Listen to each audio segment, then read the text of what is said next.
نحمده ونصلي على رسوله الكريم اما بعد فاعوذ بالله من الشیطان الرجیم بسم اللہ الرحمن الرحیم رب اشرح لي صدری ويسر لي امری واحلل عقدۃ من لسانی یفقهوا قولی۔ سورہ آل عمران آیت نمبر 156۔ یا ایہا الذین آمنوا، اے لوگو جو ایمان لائے ہو، لا تکونوا، نہ ہو جانا، کالذین، اس کی طرح جو کفروا، کافر ہے، وقالوا، اور کہتے ہیں، لاخوانہم، اپنے بھائی بندوں کے بارے میں، اذا ضربوا، جب وہ سفر کرتے ہیں، فی الارض، کسی سرزمین میں، او کانوا، یا نکلتے ہیں، غزاً، جنگ کے لیے، لو، اگر، کانوا، ہوتے وہ، عندنا، ہمارے پاس، ما ماتوا، تو نہ مرتے، وما، اور نہ قتلوا، قتل کیے جاتے، لیجعل اللہ، کہ بنا دیا ہے اللہ نے، ذالک، اس کو، حسرتاً، حسرت کا سبب، فی قلوبہم، ان کے دلوں میں، واللہ، حالانکہ اللہ ہی، یحیی، زندہ رکھتا ہے، ویمیت، اور مارتا ہے، واللہ، اور اللہ، بما تعملون بصیر، تمہارے عملوں پر نگران ہے۔ اللہ تعالیٰ نے اپنے مومن بندوں کو کفار کے اس فاسد عقیدے کی مشابہت اختیار کرنے سے منع فرمایا ہے، جو ان کی بات سے معلوم ہوتا ہے کہ جو انہوں نے اپنے بھائیوں کے بارے میں کہی تھی، جو سفروں اور جنگوں میں فوت ہو گئے تھے، کہ اگر وہ ان سفروں اور جنگوں کو اختیار نہ کرتے تو اس صورتحال سے دوچار نہ ہوتے۔ یہ عقیدہ بزدلی کی بنیاد ہے، اور اس کے برعکس جب یہ عقیدہ ہو کہ موت اور حیات اللہ کے ہاتھ میں ہے، تو اس سے انسان کے اندر عزم و حوصلہ اور اللہ کی راہ میں لڑنے کا جذبہ پیدا ہوتا ہے۔ سورہ آل عمران میں اللہ تعالیٰ ارشاد فرما رہے ہیں، وَمَا كَانَ لِنَفْسٍ أَن تَمُوتَ إِلَّا بِإِذْنِ اللَّهِ كَتَبًا مُعَجَّلًا، اور کسی جان کے لیے کبھی ممکن نہیں کہ اللہ کے حکم کے بغیر مر جائے، لکھے ہوئے کے مطابق جس کا وقت مقرر ہے۔ پھر آیت مبارکہ میں اللہ تعالیٰ فرما رہے ہیں، لِيَجْعَلَ اللَّهُ ذَلِكَ حَسْرَةً فِي قُلُوبِهِمْ، کہ بنا دیا اللہ نے اس کو حسرت کا سبب ان کے دلوں میں، یعنی ایسے خیالات کہ اگر وہ فلاں سفر یا جہاد پر نہ جاتا تو شاید بچ رہتا، محض حسرت ہی حسرت ہے، ورنہ جو اللہ گھر میں زندہ رکھتا ہے جہاد میں بھی رکھ سکتا ہے، اور جو جہاد میں مار سکتا ہے وہ گھر پر بھی مار سکتا ہے، یعنی زندہ رکھنا اور مارنا سب اس کے قبضہ قدرت میں ہے، اس کے علم میں۔ سیدنا ابو ہریرہ رضی اللہ تعالیٰ عنہ بیان کرتے ہیں کہ آپ صلی اللہ علیہ وسلم نے فرمایا، طاقتور مومن اللہ کے نزدیک کمزور مومن سے زیادہ بہتر ہے اور زیادہ محبوب ہے، اور ویسے ہر ایک میں خیر ہے۔ جو چیز تمہیں نفع دے اس کی خواہش کرو، اور اللہ سے مدد طلب کرو، اور عاجز اور درماندہ ہو کر نہ بیٹھ جاؤ، اور اگر تمہیں کوئی مصیبت پہنچ جائے تو یہ نہ کہا کرو کہ اگر میں ایسا اور ایسا کرتا تو یہ مصیبت مجھے نہ پہنچتی، بلکہ یہ کہا کرو، یہ سب کچھ اللہ کی تقدیر سے تھا، اور اس نے جو چاہا کیا، اس لیے اگر کہنا شیطانی عمل کے لیے راستہ کھول دیتا ہے۔ پھر آیت نمبر 157 میں اللہ تعالیٰ ارشاد فرما رہے ہیں، وَلَئِن، اور اگر قتل تم، قتل کیے جاؤ تم، فی سبیل اللہ، اللہ کی راہ میں، او متم، یا مر جاؤ، لمغفرتم، تو بخشش، من اللہ، جو اللہ کی طرف سے ہوگی، ورحمتن، اور اس کی رحمت، خیرن، کہیں بہتر ہے، مما یجمعون، ہر اس چیز سے جو لوگ جمع کرتے ہیں۔ یعنی موت تو ہر صورت میں آنی ہے، لیکن اگر موت ایسی آئے کہ جس کے بعد انسان اللہ کی مغفرت اور رحمت کا مستحق قرار پائے، تو یہ دنیا کے مال و اسباب سے بہت بہتر ہے کہ جس کے جمع کرنے میں انسان عمر کھپا دیتا ہے۔ اس لیے اللہ کی راہ میں جہاد کرنے سے گریز نہیں کرنا چاہیے، بلکہ اس میں رغبت اور شوق ہونا چاہیے کہ یہی نفاق کی موت سے بچنے کا صحیح طریقہ ہے۔ سیدنا ابو ہریرہ رضی اللہ تعالیٰ عنہ بیان کرتے ہیں کہ آپ صلی اللہ علیہ وسلم نے فرمایا، جو شخص اس حالت میں مر جائے کہ اس نے نہ کبھی اللہ کے راستے میں جہاد کیا ہو اور نہ کبھی اس کے دل میں جہاد کرنے کا خیال آیا ہو، تو اس کی موت نفاق کے ایک شبے پر ہوگی۔ آیت نمبر 158،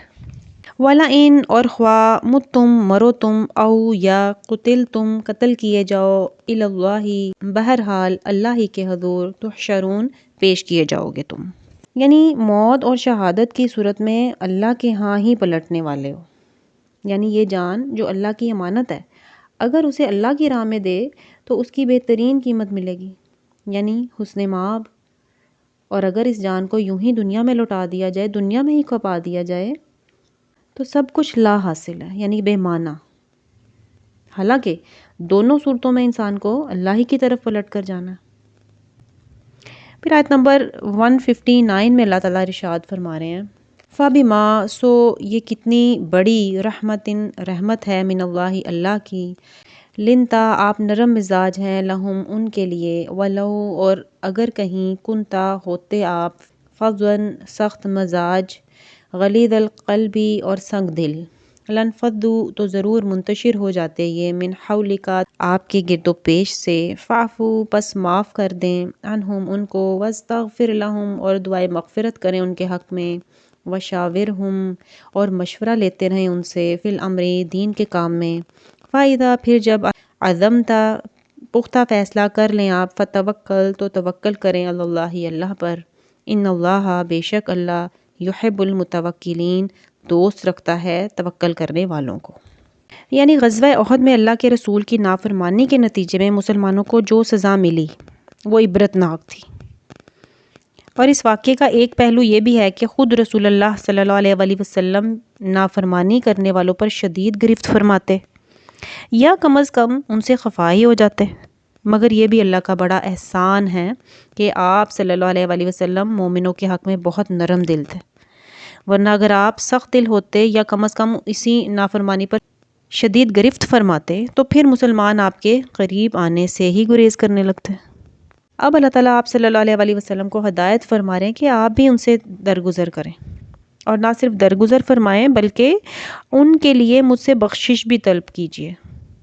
اور جیسے غزوہ احد سے پیشتر ان سے مشورہ کرتے تھے اور مجلس مشاورت میں شریک کیا کرتے تھے، اسی طرح آئندہ بھی کیا کیجیے، یعنی اپنے دل میں ان کے لیے کسی قسم کا رنج نہ رہنے دیں۔ سیدہ عائشہ رضی اللہ تعالیٰ عنہا بیان کرتی ہیں کہ رسول اللہ صلی اللہ علیہ وآلہ وسلم نے اپنی ذات کے لیے کسی بھی تکلیف پر جو آپ کو پہنچائی گئی ہو کبھی بدلہ نہیں لیا۔ پھر اللہ تعالیٰ فرما رہے ہیں فَإِذَا عَزَمْتَ فَتَوَكَّلْ عَلَى اللَّهِ، یعنی مشاورت کے بعد جس چیز پر آپ کی رائے پختہ ہو جائے تو پھر اللہ پر توکل کریں۔ اس سے ایک تو یہ بات معلوم ہوتی ہے کہ مشاورت کے بعد آخری فیصلہ امیر کا ہی ہوگا، نہ کہ ارباب مشاورت یا ان کی اکثریت کا۔ دوسری یہ بات کہ سارا اعتماد اور توکل اللہ کی ذات پر ہو، نہ کہ مشورہ دینے والوں کی عقل و فہم پر۔ توکل بڑی اچھی صفت ہے۔ سورہ ابراہیم میں اللہ تعالیٰ ارشاد فرما رہے ہیں وَعَلَى اللَّهِ فَلْيَتَوَكَّلِ الْمُؤْمِنُونَ، اور اللہ ہی پر بس لازم ہے کہ مومن توکل کرے۔ اور پھر سورہ طلاق میں بھی اللہ تعالیٰ فرما رہے ہیں وَمَن يَتَوَكَّلْ عَلَى اللَّهِ فَهُوَ حَسْبُهُ، اور جو کوئی اللہ پر بھروسہ کرے گا تو وہ اسے کافی ہے۔ سیدنا عبداللہ بن عباس رضی اللہ تعالیٰ عنہما بیان کرتے ہیں کہ رسول اللہ صلی اللہ علیہ وآلہ وسلم نے فرمایا میری امت کے لوگوں میں سے 70,000 آدمی بغیر حساب کی جنت میں داخل ہوں گے۔ پھر فرمایا یہ لوگ وہ ہیں جو نہ دم کرواتے ہیں، نہ بدشگونی لیتے ہیں، اور نہ داغ لگواتے ہیں، بلکہ اپنے رب پر توکل کرتے ہیں۔ آیت نمبر 160 ان ینصرکم اللہ، اگر مدد کرے تمہاری اللہ، فلا غالبا تو نہیں ہے کوئی غالب آنے والا، لکم تم پر، وَأَن یخذلکم اور اگر چھوڑ دے وہ تم کو، فمن تو کون ہے، ذا الذی وہ جو، ینصرکم مدد کرے تمہاری، من بعدی اس کے بعد، وعلی اللہ اور محض اللہ ہی پر، فلیتوکل المؤمنون توکل کرنا چاہیے مومنوں کو۔ اس آیت مبارکہ میں اللہ تعالیٰ فرما رہے ہیں کہ اگر اللہ تمہاری مدد کرنا چاہے جیسا کہ میدان بدر میں کی تو تم پر کوئی غالب نہیں آ سکتا، اور اگر اپنی مدد کھینچ لے جیسا کہ میدان احد میں کیا تو کوئی تمہاری مدد کو نہیں آ سکتا، اس لیے کہ تمام امور اللہ کے اختیار میں ہے، اس کی مدد فرما برداروں کو حاصل ہوتی ہے، جبکہ گناہ زوال نعمت اور مغلوبیت کا سبب ہوتا ہے۔ اس لیے مومنوں کو صرف اللہ پر بھروسہ کرنا چاہیے، کیونکہ اللہ کی مدد کے لیے صحیح ایمان اور تقوی کا ہونا لازم ہے۔ سورہ روم میں اللہ تعالیٰ ارشاد فرما رہے ہیں وَكَانَ حَقًّا عَلَيْنَا نَصْرُ الْمُؤْمِنِينَ، اور مومنوں کی مدد کرنا ہم پر لازم تھا۔ اور پھر سورہ محمد میں بھی اللہ تعالیٰ ارشاد فرما رہے ہیں یا ایھا الذین آمنوا ان تنصروا اللہ ینصرکم ویثبت اقدامکم، اے لوگوں جو ایمان لائے ہو اگر تم اللہ کی مدد کرو گے تو وہ تمہاری مدد کرے گا اور تمہارے قدم جما دے گا۔ آیت نمبر 161 وما کانا اور نہیں ہے لنبی کسی نبی کی یہ شان ان یغل کہ وہ خیانت کرے، ومن اور جو کوئی یغلل خیانت کرے گا یاتی حاضر ہوگا بما غل اپنی خیانت کے ساتھ یوم القیامہ قیامت کے دن، ثم پھر توفا پورا پورا ملے گا کلو ہر نفس جان کو ما کا سبت بدلہ اس کا جو اس نے کمایا تھا، وہم اور ان کے ساتھ لا یظلمون نا انصافی نہیں ہوگی۔ غل کا معنی ایسے خزانے سے چوری کرنا ہے جو سب کی مشترکہ ملکیت ہو، لہٰذا اس کا معنی چوری بھی ہو سکتا ہے اور خیانت بھی۔ اور پھر غل کا لفظ دل میں کدورت، بغض اور عناد کو چھپائے رکھنے کے معنی میں بھی آتا ہے، اور غل کے معنی تقسیم میں ناانصافی کے ہیں، اور یہ بھی غلول ہے کہ تقسیم سے پہلے مال غنیمت میں سے کوئی چیز بلا اجازت اٹھا لی جائے۔ جنگ احد میں جو لوگ مورچہ چھوڑ کر مال غنیمت سمیٹنے دوڑ پڑے تھے، ان کا خیال تھا کہ اگر ہم نہ پہنچے تو سارا مال غنیمت دوسرے لوگ سمیٹ کر لے جائیں گے۔ اس پر تنبیہ کی جا رہی ہے اس آیت مبارکہ میں کہ آخر تم نے یہ تصور کیسے کر لیا کہ اس مال میں سے تمہارا حصہ تمہیں نہیں دیا جائے گا؟ کیا تمہیں نبی کی امانت پر اطمینان نہیں ہے؟ وما کانا لنبی ان یغل کہ یاد رکھو ایک پیغمبر کبھی خیانت نہیں کر سکتا، کیونکہ خیانت نبوت کے منافی ہے۔ ابو ہریرہ رضی اللہ تعالیٰ عنہ بیان فرماتے ہیں کہ ہمیں جنگ خیبر کی غنیمت میں سونا چاندی تو نہیں ملا، بس اونٹ، بکریاں اور کپڑے وغیرہ ہی تھے۔ ایک شخص رفاع بن زید نے رسول اللہ صلی اللہ علیہ وآلہ وسلم کو ایک غلام تحفتاً دیا تھا جس کا نام مدعم تھا۔ اس کے بعد آپ وادی القرا کی طرف بڑھے، وہاں پہنچنے پر مدعم آپ کو سواری سے اتار رہا تھا کہ اسے ایک تیر لگا جس سے اس کی موت واقع ہو گئی۔ لوگوں نے کہا اسے جنت مبارک ہو۔ آپ صلی اللہ علیہ وآلہ وسلم نے فرمایا ہرگز نہیں، اس ذات کی قسم جس کے ہاتھ میں میری جان ہے، اس نے خیبر کے دن اموال غنیمت کی تقسیم سے پیشتر ایک چادر چرائی تھی جو آگ کے شعلے بن کر اس کے گرد لپٹ رہی ہے۔ جب لوگوں نے آپ کا یہ ارشاد سنا تو ایک شخص ایک تسمہ یا دو تسمے لے کر حاضر ہو گیا۔ آپ صلی اللہ علیہ وآلہ وسلم نے اسے فرمایا کہ اگر تم انہیں داخل نہ کراتے تو قیامت کو یہ تسمے آگ بن کر تمہیں جلاتے۔ پھر ایک اور روایت کے مطابق سیدنا ابو حمید السعدی بیان کرتے ہیں کہ آپ صلی اللہ علیہ وآلہ وسلم نے فرمایا ہم تم میں سے کسی شخص کو کسی کام پر مقرر کریں، پھر وہ ہم سے سوئی یا اس سے بھی چھوٹی یا بڑی کوئی چیز چھپا لے تو یہ خیانت ہوگی، اور قیامت کے دن وہ اسے لے کر آئے گا۔ آیت نمبر 162۔ افمن اتبع بھلا کیا وہ شخص جو چل رہا ہو رضوان اللہ اللہ کی رضا پر، کمم باء مانند اس شخص کے ہو سکتا ہے جو گر گیا ہو بسخط من اللہ اللہ کے غضب میں، ومأواہ اور ٹھکانہ ہو اس کا جہنم جہنم، وبئس المصیر جبکہ وہ بہت ہی برا ٹھکانہ ہے۔ یہاں پر انہی دو گروہوں کا تقابل پیش کیا جا رہا ہے جو غزوہ بدر یا احد میں نبرد آزما تھے۔ ان میں سے ایک گروہ اللہ کی رضا اور اس کے دین کی سربلندی کے لیے لڑ رہا تھا، اور دوسرا اللہ کے دین کو کچلنے اور مسلمانوں کو صفحہ ہستی سے نیست و نابود کرنے کے لیے لڑ رہا تھا، اور یہی دوسرا گروہ ہی اللہ کے غضب میں گرفتار ہوا اور بالآخر اپنا وجود ہی کھو بیٹھا، اور آخرت میں جہنم اس کے مقدر ہو چکی۔ لڑائی کے اعتبار سے دونوں کی سرگرمیاں ایک جیسی تھیں، مگر ان دونوں کے انجام ایک دوسرے کی عین ضد ہے۔ یعنی اس آیت مبارکہ میں اس بات کی تاکید کر دی گئی ہے کہ جو شخص اپنے اعمال کے ذریعے اللہ کی رضا کا طالب ہوگا، چاہے جو بھی عمل ہو، اس آدمی کی مانند نہیں ہو سکتا جو گناہوں کا ارتکاب کرتا ہے اور اپنے رب کی ناراضگی مول لیتا ہے۔ پھر آیت نمبر 163 میں اللہ تعالیٰ ارشاد فرما رہے ہیں ہم درجات عند اللہ، یہ دو قسم کے لوگ درجے کے لحاظ سے مختلف ہیں اللہ کے نزدیک، واللہ اور اللہ بصیر نگران ہے بما ہر اس عمل پر جو یعملون وہ کرتے ہیں۔ یعنی اللہ تعالیٰ فرما رہے ہیں کہ بات صرف یہیں ختم نہیں ہو جاتی، بلکہ اللہ کے پاس نیکیوں کو ان کے اعمال صالحہ کے درجات کے مطابق درجات ملیں گے۔ جیسا کہ ہم جانتے ہیں کہ جنت کے 100 درجے ہیں، تو ہر ایک کو اس کے اعمال کے مطابق ہی درجات عطا کیے جائیں گے۔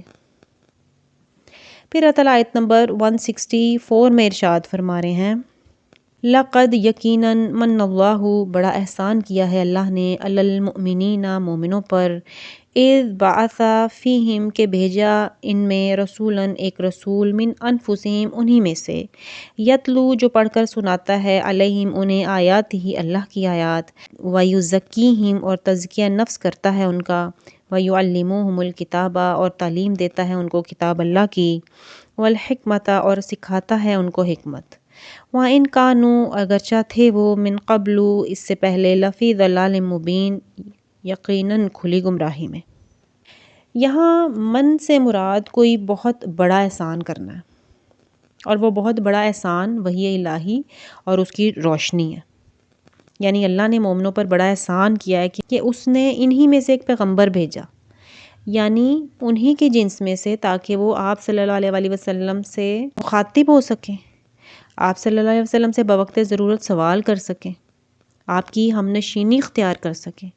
آپ کی ذات گرامی سے پورا فائدہ اٹھا سکیں۔ آپ صلی اللہ علیہ وسلم سے پہلے جتنے بھی پیغمبر آئے وہ سب کے سب بشر ہی تھے، قرآن نے ان کی بشریت کو خوب کھول کر بیان کیا۔ سورہ کہف میں اللہ تعالیٰ ارشاد فرما رہے ہیں، جس کا ترجمہ ہے کہہ دیں میں تو تم جیسا ایک بشر ہی ہوں، میری طرف وحی کی جاتی ہے کہ تمہارا معبود صرف ایک ہی معبود ہے، بس جو شخص اپنے رب کی ملاقات کی امید رکھتا ہو تو لازم ہے کہ وہ عمل کرے نیک عمل اور اپنے رب کی عبادت میں کسی کو شریک نہ بنائے۔ یعنی آپ صلی اللہ علیہ وسلم کو اللہ تعالیٰ نے انسان بنایا، وہ نہ فرشتوں کی نوع سے ہیں نہ جنوں کی نوع سے، تاکہ کوئی شخص اسوہ حسنہ پر عمل پیرا ہونے سے بچنے کے لیے یہ نہ کہہ سکے کہ آپ صلی اللہ علیہ وسلم تو مافوق البشر تھے، ہم انسان بھلا ان کی اتباع کیسے کر سکتے ہیں۔ پھر اللہ تعالیٰ اس آیت مبارکہ میں فرما رہے ہیں یتلو علیہم آیاتہ ویزکیہم ویعلموہم الکتاب والحکمہ، یعنی اللہ کی کتاب جوں جوں نازل ہو وہ لوگوں کو پڑھ کر سنائے تاکہ وہ بھی ان آیات کو سینوں میں محفوظ کر سکیں،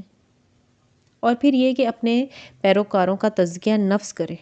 ان کے اعمال و افعال پر نظر رکھے، اور جہاں کہیں کوئی کمی کوتاہی یا غلطی نظر آئے انہیں متنبہ کرے اور ان کی اصلاح کرتے ہوئے ان کی تربیت کرے۔ اور کتاب کی تعلیم دینے سے مراد یہ ہے کہ اس کے معنی، اس کی تشریح و تفسیر بھی بتائے، اور کتاب کے ساتھ انہیں حکمت بھی سکھائے، یعنی انہیں آیات اللہ کے اسرار و رموز سے بھی آگاہ کرے اور احکام الہی کو عمل میں لانے کا طریقہ بھی بتائے اور خود کر کے دکھائے، یعنی حکمت سے مراد سنت لی جا سکتی ہے، اور یہ اس لیے کہ دین اسلام سے پہلے لوگ گمراہیوں کے اندھیرے میں بھٹک رہے تھے۔ آیت نمبر 165 اولما کیا ایسا نہیں ہوا کہ جب اصابتکم مصیبتن پہنچی تم کو کوئی مصیبت، قد جب کہ اصبتم پہنچا چکے تھے تم مثلیہا اس سے دگنی مصیبت، قل تم تو کہا تم نے ان ھذا کہاں سے آ گئی یہ، قل کہہ دیں ہوا یہ مصیبت من عند انفسکم تمہاری اپنی ہی لائی ہوئی ہے، ان اللہ علی کل شیء قدیر بے شک اللہ ہر بات پر پوری طرح قادر ہے۔ یعنی احد کے میدان میں جب مسلمان قتل ہوئے اور زخمی ہوئے، یعنی انہیں شکست ہوئی، تو ان کی زبان سے حیرت و استعجاب کے طور پر نکلا کہ ایسا کیسے ہوا جبکہ ہم مسلمان ہیں اور اللہ کی راہ میں اس کے نبی کے ساتھ جہاد کر رہے ہیں۔ تو اللہ تعالیٰ نے اپنے رسول صلی اللہ علیہ وسلم سے کہا کہ آپ انہیں جواب دیجئے کہ یہ تمہارے اعمال ہی کا نتیجہ ہے، تم نے اس درے کو چھوڑ کر اپنے نبی کی نافرمانی کی تو یہ دن تو تمہیں دیکھنا ہی پڑنا تھا، اس لیے اللہ کا وعدہ تو اطاعت اور ثابت قدمی کے ساتھ مشروط تھا، یعنی اللہ تعالیٰ نے بدر کے میدان میں تمہیں فتح عطا فرمائی تھی،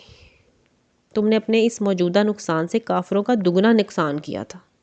اور اس وقت تم کمزور تھے، تو اللہ اگر اس حال میں تمہیں فتح عطا فرما سکتا ہے تو وہ تمہیں شکست بھی دلوا سکتا ہے کیونکہ وہ ہر چیز پر قادر ہے۔ سیدنا عبداللہ بن عباس رضی اللہ تعالیٰ عنہما بیان کرتے ہیں کہ بدر کے دن مسلمانوں نے 70 کافروں کو قتل کیا، 70 کو قیدی بنا لیا تھا، اور سیدنا انس رضی اللہ تعالیٰ عنہ بیان کرتے ہیں کہ احد کے دن 70 مسلمان شہید ہو گئے تھے۔ سبحانک اللہم و بحمدک اشہد ان لا الہ الا انت استغفرک و اتوب الیک۔